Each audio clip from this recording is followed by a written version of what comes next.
From the Library of Congress in Washington, D.C.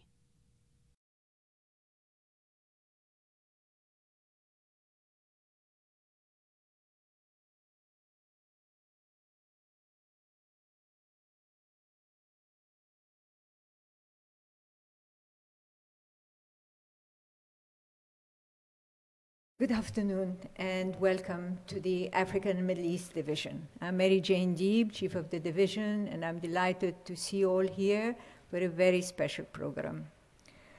As many of you know, this division is made up of three sections, the Hebraic section, the African section, and the Near East section. And each one covers a number of regions and areas and topics.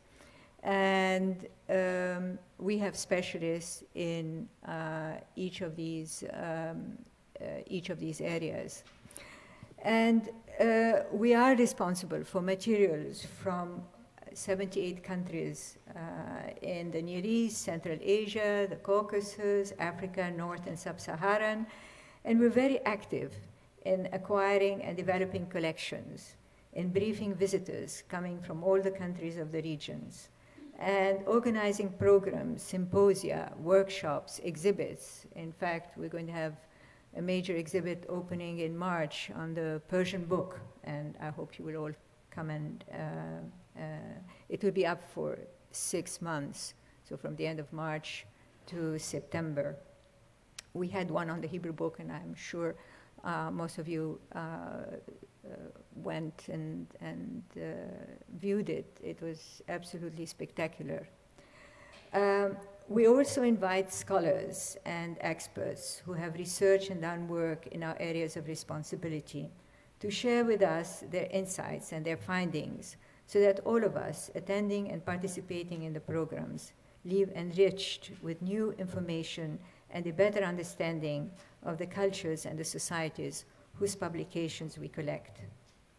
But today we have our own in-house scholar, Dr. Anne Brener, the reference specialist in the Hebraic section. We'll talk about a very special set of books, the Hebrew and Yiddish artist books, which are truly beautiful.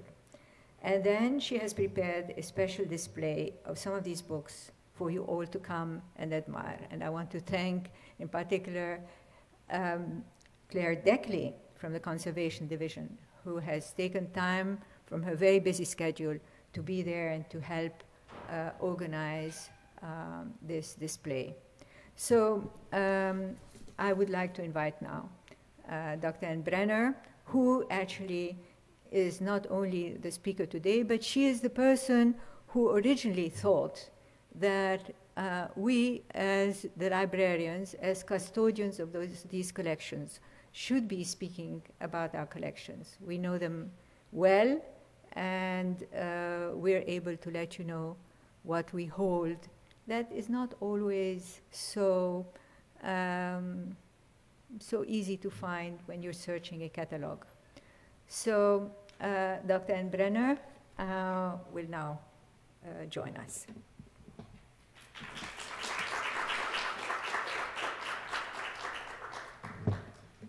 Good afternoon. I'm delighted to see each and every one of you. Thank you all for coming today. I would like to thank Dr. Mary Jane Deeb, the head of AMED, for allowing me to give today's lecture and to share our treasures with you. The program, as Dr. Deeb said, is first, well, when we talk about Hebrew artist books, that's not really the first category that comes to mind when we're talking about Hebrew literature, is it? So I thought that I'd begin with a brief overview and overview of our collection via PowerPoint.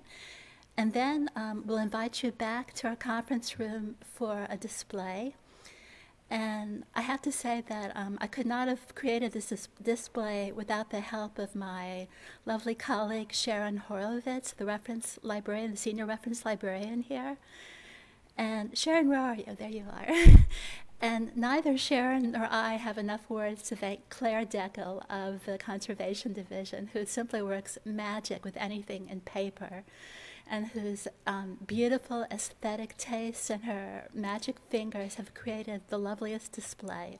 So thank you very much, Claire. All of you will soon be able to appreciate it. Okay.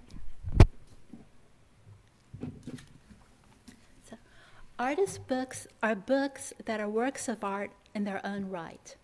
In terms of genre, they are a modern phenomena, yet in practice, they are linked to a conversation about the arts that goes back to Aristotle and Plato.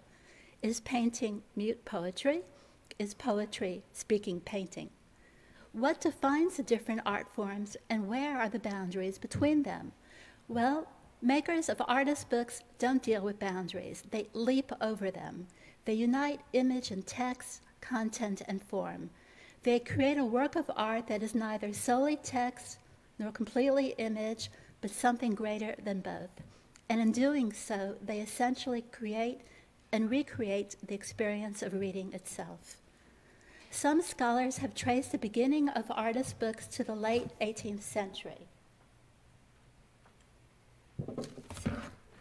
finding in William Blake's Jerusalem or Goya's Los Caprichos the earliest examples of the budding new genre.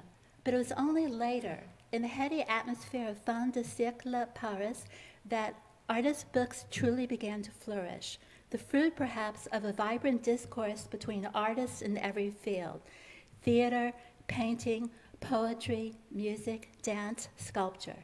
Since that time, some of the greatest artists in the world have turned their talents to the artist book: Picasso, Bonnard, Braque, Matisse.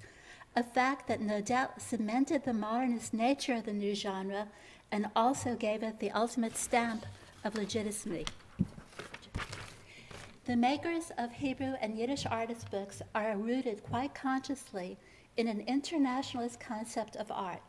Like their counterparts in other languages, they embrace the new, the innovative, and they achieve their artistic vision in ways that range from the cutting edge of technology to a mastery of book arts planted firmly in the traditions of the past.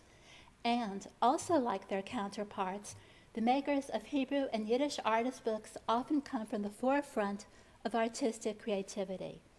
The list of famous names that begins with Chagall and Ze'ev Rabban goes on to include such luminaries of contemporary Israeli art such as Yigal Tumarkin and Menashe Kadishman. Three of the earliest items in our own collection of artist books, one in Yiddish and two in Hebrew, date back to the early 1920s and clearly reflect the artistic trends current in the centers of Europe.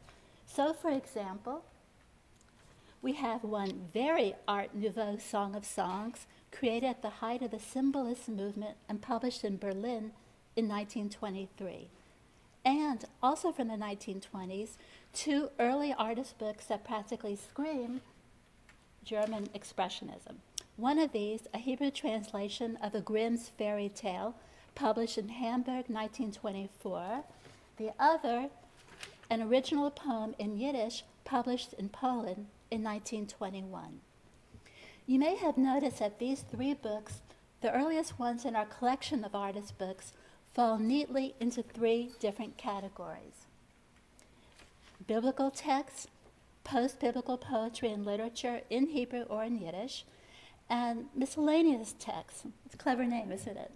Usually Hebrew translations from classic works in other languages: German, Spanish, English, even Chinese.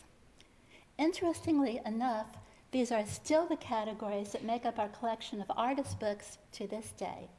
Let us then take a closer look at each one.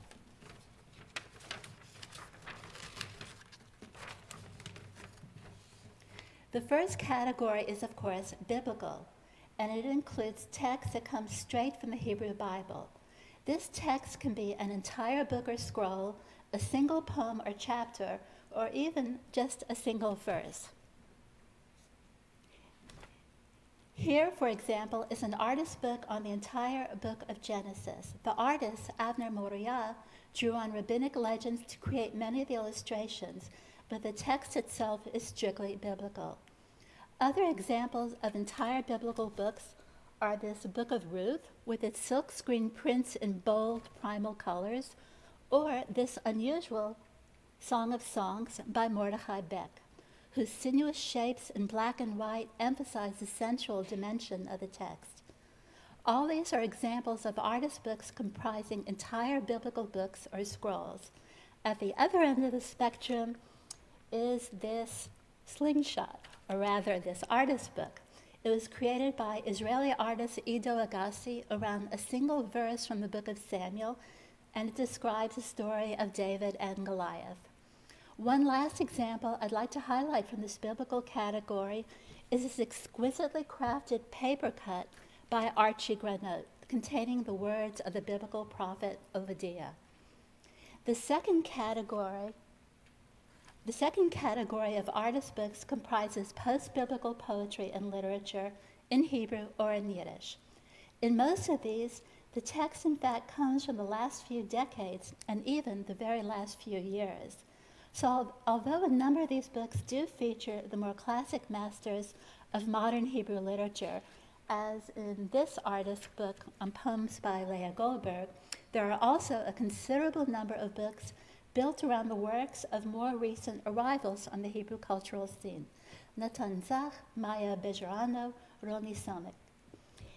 This striking artist book by Andy Arnovitz, for example, features a poem by Chava Pinchas Cohen, one of the younger poets working in Israel today. It's a really beautiful piece called A Mother's Early Morning Prayer, and through a delicate juxtaposition of image and text, it weaves the language of sacred ritual into the mundane details of everyday household chores, creating a lyrical and very moving ode to motherhood.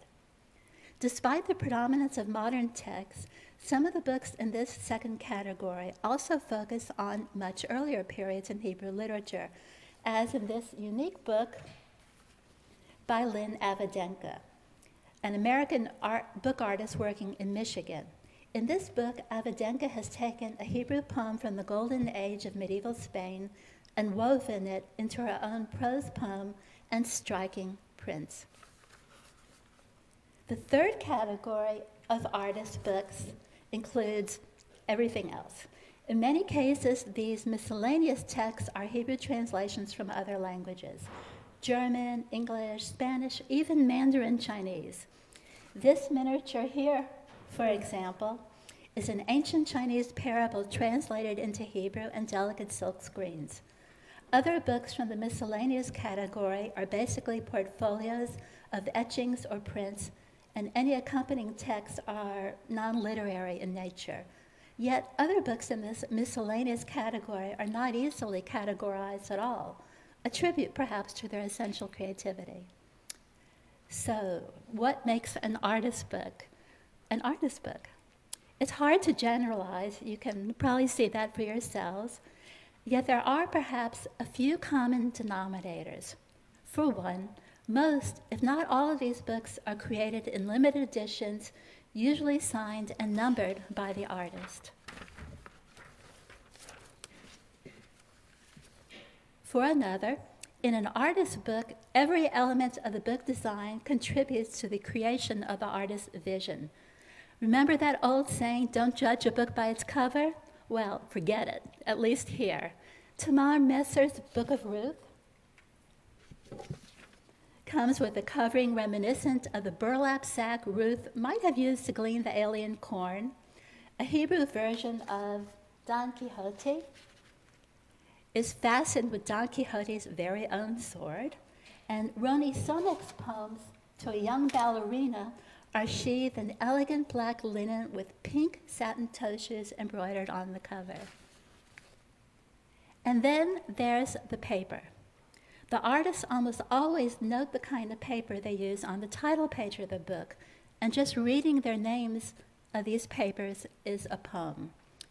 Handmade abaca paper, damp handmade abaca paper, Magnani gray paper, Magnani incisioni cream paper, twin rocker made linen, blue handmade ogurashi, paper spangled with gold, ivory wove arches, 160 gram, Gampi Torinoko, Hanga Shi. The fonts, too, are usually also quite special. None of your Times New Roman for these books. One font, for example, and I quote from the printer's own words, was created to provide the world with more rhythmic fonts of the Hebrew alphabet for use in lyric texts, end of quote. And the bindings, quarter blue chieftain goatskin and French marble paper, laced vellum and toggle closure, cloth with grass cloth inlays, orange-colored cardboard with brown shoelace closure, cream deckled slipcase, black goatskin with onlay work and leather joints.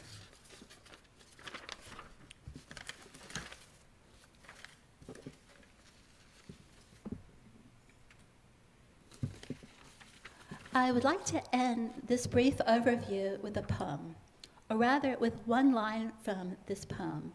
It was written by Bialik, Chaim Nachman Bialik, the father of modern Hebrew poetry, as he is often called, and a creative giant who lived at a time of profound cultural change in the Jewish world. This poem, which is called Standing Before the Bookcase, or in Hebrew, Lifnei Aron HaSfarim, was published in 1910 in Odessa, Russia, in the pages of a literary journal that you see before you now on the screen. In this poem, Bialik describes the labor pains involved in creating a thriving Hebrew culture out of the old, dusty treasures of the past. And in one line of this poem, he speaks directly to the ancient Hebrew texts, addressing them respectfully as elders, yet calling their words black pearls whose string has snapped. It's a compelling image, one that conveys a sense of deep loss, of grief over the loss of meaning, together with admiration and love for the Hebrew language. So how, you may ask, do our Hebrew artist books fit into all this? Well, these books are one of the very creative ways that lovers of the Hebrew language have responded to the challenge of restringing these black pearls into meaning for a modern world. Thank you. This has been a presentation of the Library of Congress. Visit us at loc.gov.